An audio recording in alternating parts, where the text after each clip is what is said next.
Hello and welcome inside the training room. I am your host, Dr. Ken Kaufman, and I am absolutely pumped to have you here where you get exclusive, behind-the-scenes, VIP access into the training rooms of professional sports.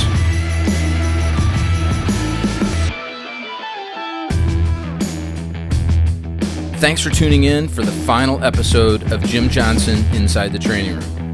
In this episode, he reveals the surprising details of his high-performance nutrition and his weight gain during a season. He also talks about his life on the road and his life now after the MLB. Tell me about your nutrition and how that During baseball? Yeah. Oh, it's terrible. Really? I mean, What is with you guys and your diet, man? It's I've seen a few of you guys, and it's like, what? I think here's the thing. It kind of ties into everything that I think you're getting at and or interested in is if you want to keep your players healthy. If I own a team, Mm-hmm. if I own a Major League Baseball team, where I'm going to spend as much of my resources as possible, because I already spent a ton of money on my roster building.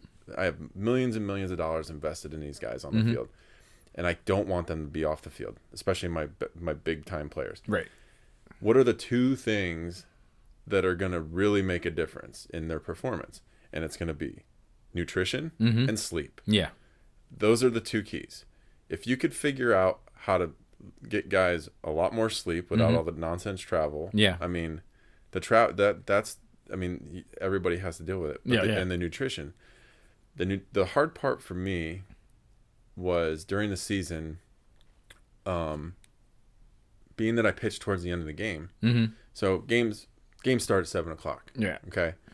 So I get there, I do my workout in the morning. I'll have a light breakfast at home, a bowl of cereal, whatever. And then I get to the field, and they got, now all these teams have chefs and all this stuff, right?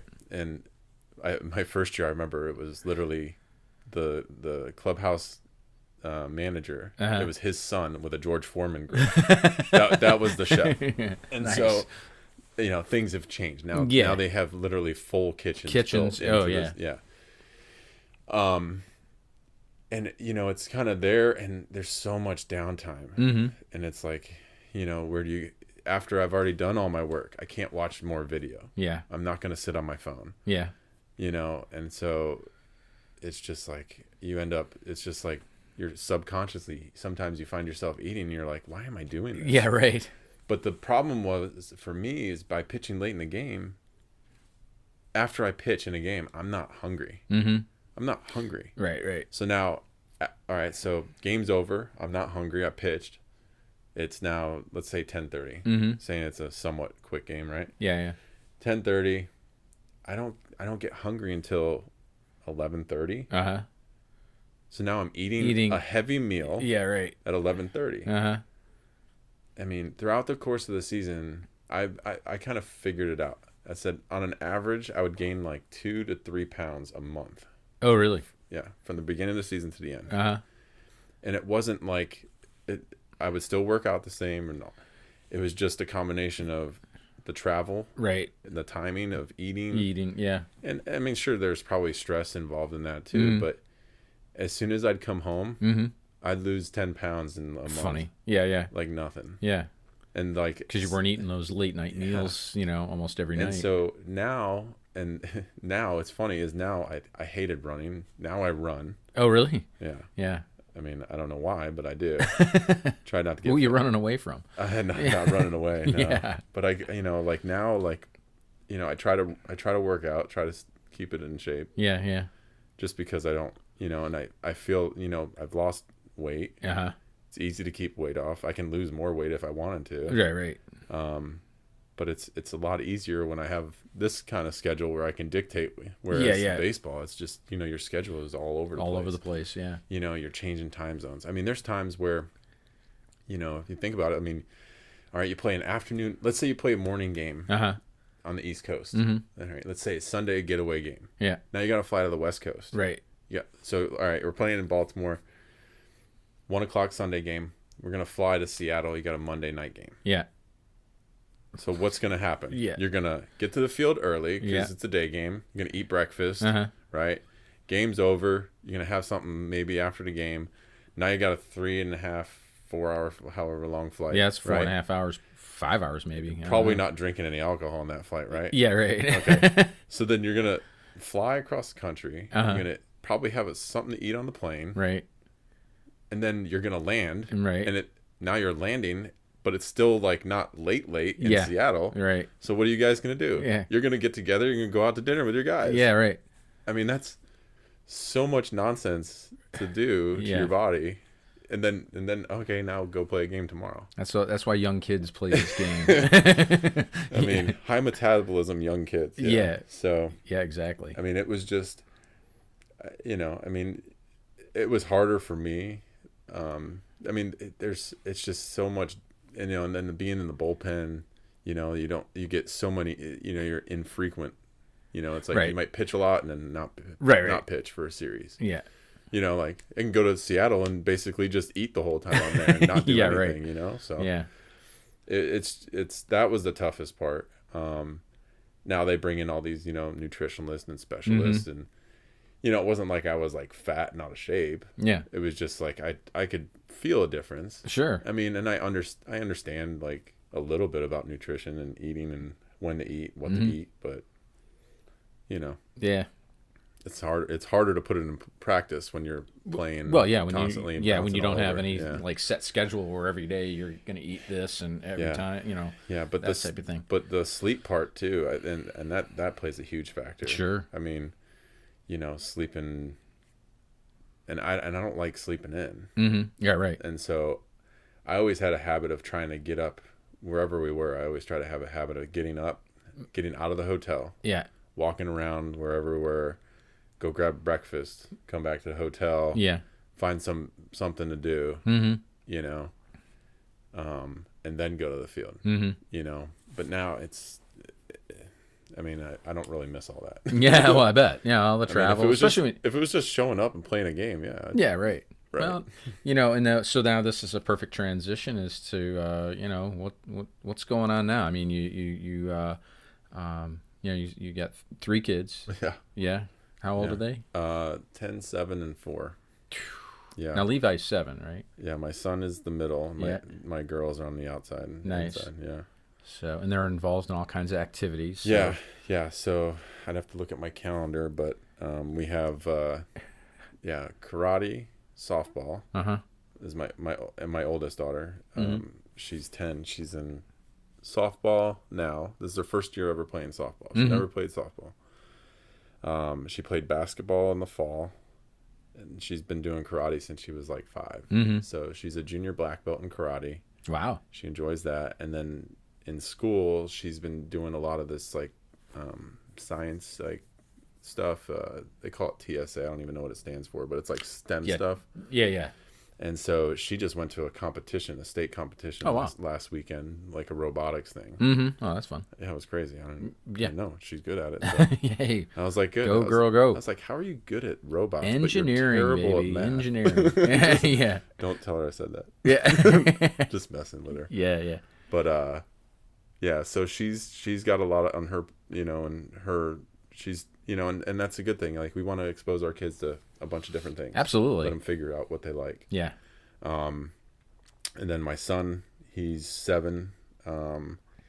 He's into anything involving sports. Mm-hmm. I mean, he played hockey in the fall. Mm-hmm. He plays football in the winter, and then now he plays baseball. Yeah.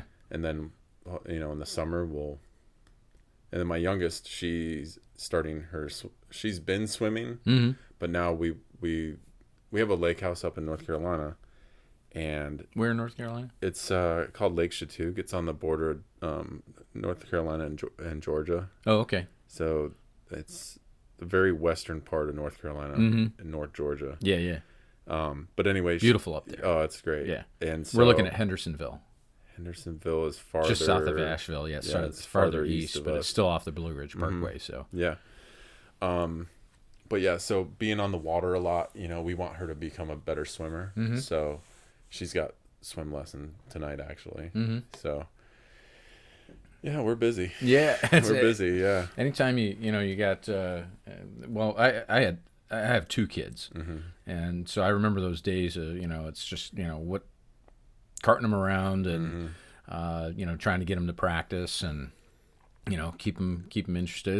It's good though that I love the fact that you have them doing different sports and different activities and letting them kind of find out what it is that they really like. Yeah, and it's what's also good is that we have like I guess we have like the fun house in the neighborhood because it seems like every day all the kids are there.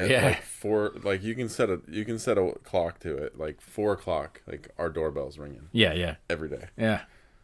During school. Okay. On the weekend it's earlier. Yeah, obviously. right. And I like that now. Like our neighborhood, we got a lot of kids, different age groups. The majority are between. I think my daughter is the youngest. My youngest daughter is probably the youngest in the group. But I mean, it goes up to like 12, 13 years old. Right. But they all get along. They all play together. They're outside. They bounce great. from one house to the other. But, they're running in and out, and grabbing popsicles, and that's awesome. awesome. The way it should be. And it's funny, yeah.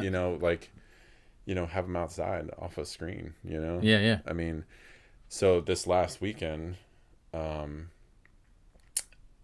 don't know where they came up with the idea. I think they were building a fort, and then they decided they were trying to start a lemonade stand because I guess there's a lemon tree.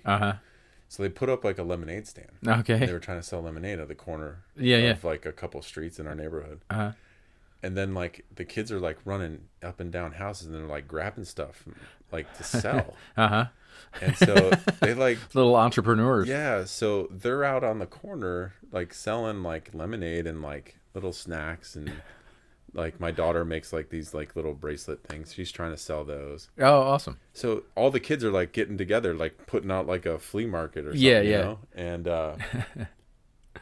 one lady, a neighbor came up. My daughter told me, she said a neighbor came up and she said, I don't want anything, but she just gave him $10. And she goes, it's so gratifying to see kids outside doing stuff like this. Exactly. And so, there's like 5 kids involved. So, each kid got $2. Yeah. Out of 10. But I mean, like, I was like, see, it pays not to be on an iPad, Exactly. But it's good. I mean, we encourage them to do that kind of stuff. Yeah. Like, I'd rather them get in trouble in the neighborhood than being on a screen. Absolutely. Just the social interactions. It's just it's needed. Yeah, well, it's needed. It's missing. Yeah, exactly. Yeah. So now, and you mentioned that you're back to school. Yeah. I started taking classes again. I took classes actually. The first time I took classes was when I hurt my back. The first time. Okay. Or no, when I hurt my elbow. I'm sorry. Okay. I hurt my elbow and I started taking classes online. And then I just started again in spring. Okay. So this semester will run until I think April. Yeah, just general. Yeah. No idea what I want to do, but at least get some general education stuff out of the way. Yeah, sure. So I'm done with a couple of classes that I don't want to do. I know. I mean, I can do the math and I can talk history, but these English, like, reading literature, oh my goodness. I mean, not your cup of tea. Not my cup of tea. Like, I was joking with my wife. I was like, we have an upstairs at our house, and that's kind of like where I go to like study at night and stuff. So like kids go to bed, and I'll go up and do like a couple hours of work. And I refer to it as my dorm. Yeah. And so my wife was like, asking me, like, we had lunch the other day, and she's like, how's it going? How's classes going? Whatever. And I was like, I just want to know, like, I understand like the necessity to have like good knowledge in math and everyday living, but like, why do I need to read a story from 150 years ago about 4 guys on a boat? Yeah, right. It has like, it's just I understand it. Yeah. I appreciate parts of it. But yeah, I mean, there's certain things I don't enjoy. Right. But I'll just get through it. Yeah, just got to suck it up. Just got to suck it up. Yeah, get your ticket. Got to get through it. Yeah, and get through it. So, Well, this has been awesome, Jim. I appreciate you coming in into the training room and sharing, sharing your thoughts and how things are going. I'm really great to see you and your family, and you look like a happy camper. Yeah, I'm good with it. Yeah, that's good. I mean, it's a good part to being out of baseball because it's a good part in my kids' lives. Mm-hmm. Well, absolutely. There's a lot of things going on. Like, I might complain like, oh, it's busy this week, busy, but I mean, it's not necessarily a bad thing to be involved. Right. There could be a lot worse things to do. Yeah, absolutely. And I kind of, think about the other people that, are working a 9 to 5 and their kids are doing the same thing, but they don't get to be as involved So I am enjoying it. I might wish I had more time to sleep, but yeah, right. I am enjoying it. Yeah, yes. well, that's good. Well, good. Thanks again, Jim, for coming in, and appreciate it. And look forward to seeing you again soon. Sounds good. All Thank right. you. Cool.